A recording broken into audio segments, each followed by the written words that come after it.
అధికారంలో ఉన్న పార్టీ లీడర్లు బయట దేశాలకు పోయి మా దేశం ఇట్లున్నది, మా రాష్ట్రంలో డెవలప్మెంట్ ఇట్లా చేసినాం అని చెప్తారు. కానీ ప్రతిపక్షంలో ఉన్న పార్టీ లీడర్లు మాత్రం సొంత రాష్ట్రంలో ఊరు ఊరు తిరుగుతారు. సర్కార్ ఇట్లా మోసం చేస్తున్నది, అట్లాగని చేస్తున్నది అని ధర్నాలు చేస్తారు. ప్రజలను కూడగట్టి సర్కార్ను కదిలిస్తారు. కానీ కేటీఆర్ మాత్రం మాకు అధికారం ఉన్నా లేకున్నా తెలంగాణ డెవలప్మెంట్ గురించి దేశ దేశాలు చెప్తామన్నట్టు చేస్తున్నాడు. Did you all know that the world's largest lift irrigation project, the world's largest, not India's, is actually in Telangana, and it was completed in a span of just 4 years. That was done in my state in about, from 2015 until 2019. Did you also know that the world's largest campus of Amazon, which I'm sure all of you use Amazon quite frequently, did you know that the Amazon's world's largest campus is not in Seattle or the US, but in my state, Telangana, in Hyderabad? Did you also know that the world's largest innovation campus is actually in Hyderabad? It's a place called T-Hub, and the campus itself can actually accommodate more than 2,000 startups. But more importantly, it also has multiple other facets, which I'll quickly touch upon. Did you all know that Telangana is home to 1/3 of world vaccine production? Not India.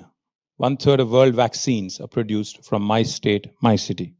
And did you all know also that not only Amazon, but if you look at the top 5 most valued tech companies of the world, all of them without an exception have their largest campuses outside of their headquarters in Hyderabad, in Telangana.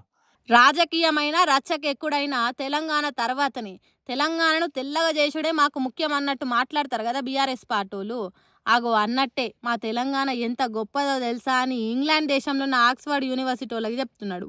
మా కాడ ప్రపంచంలోనే అతిపెద్ద lift irrigation project కట్టినాం, అది కూడా ఒక్క 4 ఏళ్లలోని. మా కాడ ప్రపంచంలోనే అతిపెద్ద ఇన్నోవేషన్ టీ-హబ్ అనే సెంటర్ ఉన్నది. ఐటీ కంపెనీలు, వాటి ఆఫీసులు, పెద్ద పెద్ద రీటైల్ మాల్లు, ఇట్లా చెప్పుకుంటూ పోతే తనలాడుతున్న తెలంగాణను తెల్లగా చేసినాం అని ఇంగ్లీష్ భాషలో తడబాటు లేకుండా రప్ప రప్ప దంచిండు. మాటల నడుమిట్లా ఇక్కడ బెంగళూరు వాళ్ళు ఉంటే జర మమ్మలను మాప్ చేయండ్రి, ఎందుకంటే మిమ్మల్ని ఐటీ రంగంలో దాటిపోయినందుకు అనగానే అందరు నవ్విండ్రు. తర్వాత మాట్లాడుకుంటా, We talk about the butterfly effect. I would like to talk about the KCR effect, the leader effect.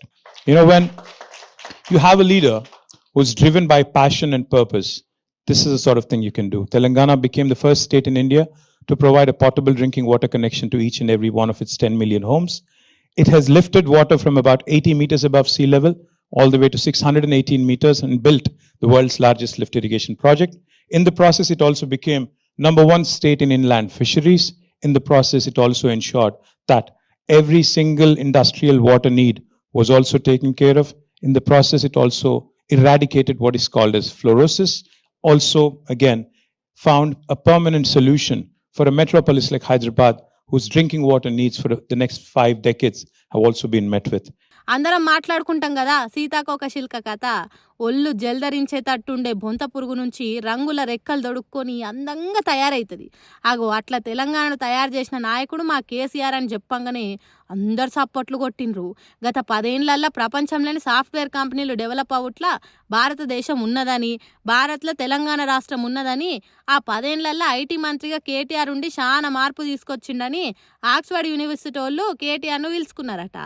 ఆగో ఆడికి పోయిన మాజీ మంత్రి కేటీఆర్ తెలంగాణ డెవలప్మెంట్ గురించి చెప్పిండు. ఒక మంచి దాల్చుకుంటే ఎంత చేయొచ్చో, ప్రపంచాన్ని పరిచయం చేయొచ్చో చెప్పిండు. తెలంగాణ ప్రయోజనాలను ఎట్లా కాపాడినరో కూడా చెప్పిండు. ప్రతిపక్షంలో ఉన్న, అధికార పక్షంలో ఉన్న మేము తెలంగాణ ప్రజల పక్షాన్నే అన్నట్టు చెప్పిండు.